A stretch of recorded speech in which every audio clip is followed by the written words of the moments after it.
Today I'm sharing some ideas for getting more from a couple of background stamps from Technique Junkies and a discount code. I'm also sharing the results of an experiment that went very, very wrong. Well, there weren't any flames, so I guess it could have been worse. Am I the only one who seems to learn things the hard way? In the last little while, I've created some metallic sentiments by heat embossing with gold powder onto gold cardstock. I love the look, so for my first card today, I wanted to go big with that technique. So I grabbed a panel of my Inca gold cardstock. I die cut some of the pieces out of it first so that I wouldn't be trying to die cut after I embossed, and I added the powder and then started to heat it up. I knew I needed to be careful with this, but still, check it out. The gold on that paper is a coating, plastic of some sort probably, and it just separated from the white backer. But I was determined, so I started again, this time with a full gold panel. And this time, once I had the powder on the panel, I heated it from the back and I really kept my heat tool moving.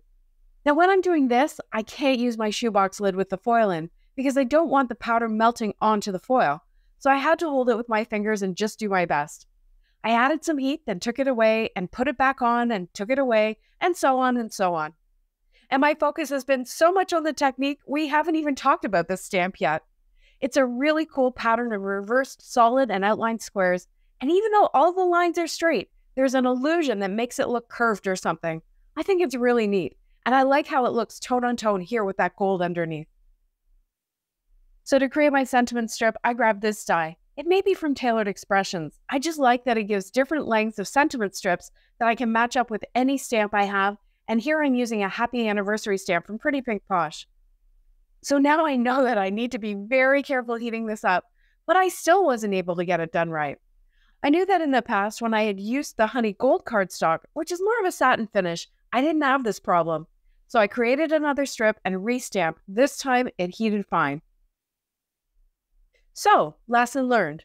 It can actually be tricky to heat emboss on metallic cardstock.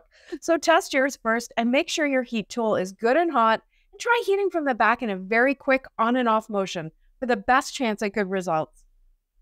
I figured the honey gold would be okay with the Inca gold background because the heat embossing I did there kind of toned down the iridescence on it. But that meant for the rest of my elements, the 5-0, which I cut from some scrapbook.com dies, and a little heart, I also cut from the honey gold to give a unified look. I stacked them up for some more dimension, which is an easy way to add more definition when you're making a monochrome card. For my black mat, I embossed the stamp again, this time with clear powder. This is another easy tone-on-tone look that just adds a little more interest to the card. And this time I could just put the panel into my shoebox lid and heat it up from the front. I used a microfiber cloth to remove any excess anti-static powder from the black mat, and then I layered it up on a white card base.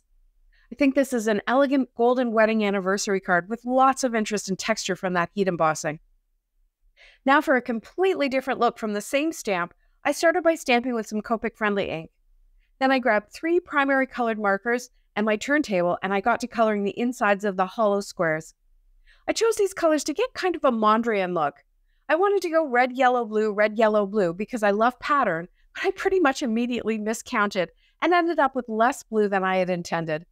And I bet you never would have noticed if I hadn't told you. So that's another good lesson for us as card makers. What we see as we create the cards is often the struggle that we went through to get it right. But what the recipient sees is that we cared enough about them to send them a handmade card. That helps to keep things in perspective. When the coloring was all done, I re-stamped with my VersaFine Onyx ink, which needs to be refilled, so it took me 2 or 3 times, and then I heat embossed that with some clear embossing powder. To get 2 cards from my one panel, I trimmed it down and I cut a circle from it. Not only does this create a 2-for-1, but by putting the black circle in the center on this one, the big Fawn sentiment die cut is much more legible. I didn't even add any embellishments to this. There's a ton of energy popping off this one, and I think it would be great for those very difficult to make teen boy cards. And of course, I have the pattern circle, which I can put into the black panel on an angle to get a different look, more like diamonds than squares. I thought it would be fun to carry that pattern onto the black mat, and I used the All Too New Checkered Squares embossing folder with my panel on an angle so that those squares will also be diamonds. I added a black sentiment with a white shadow to help with the legibility over the pattern, and I cut it down to make a square card. The diamonds don't exactly line up, but I think that added texture is a really fun touch. I moved on to another checkered background stamp, and again, I'll show you how to get two very different looks from it. First, I stamped with VersaFine ink on a white panel. Then I embossed it with clear embossing powder. Now, something you may not know about me is that I love watching Formula One racing. I started watching with my son to spend some time with him, but now I love it myself. And that means I see a checkered flag when I see this stamped in black and white, and I'm making my son's birthday card. The pattern is super crisp, and it would be pretty in any color or tone on tone like I did with that last stamp. And for this card, I want both looks. So I put down some mint tape as a mask in the center, and then I grabbed some black ink and blended over the rest of the panel. This will give that tone on tone look again, similar to the mat in my first card. And I think it looks a little like the carbon fiber that they actually make the F1 cars out of, but I still have that clean white checkered flag in the center. At the start of an F1 race, there are 5 red lights, so I wanted to incorporate those as well. I put some Samba ink onto some cardstock. This is a super bright red, and I used a Catherine Pooler cover plate die to cut 5 white circles and then 5 from the red panel as well. I used this happy die from a die set from MFT Stamps. It cuts little letters that will fit perfectly in these circles. I cut them from white, and I also cut them from a rock and red panel to decide which one I like better. I wanted them visible, but I also want the red dots to look like the red lights. So I ended up going with the red on red.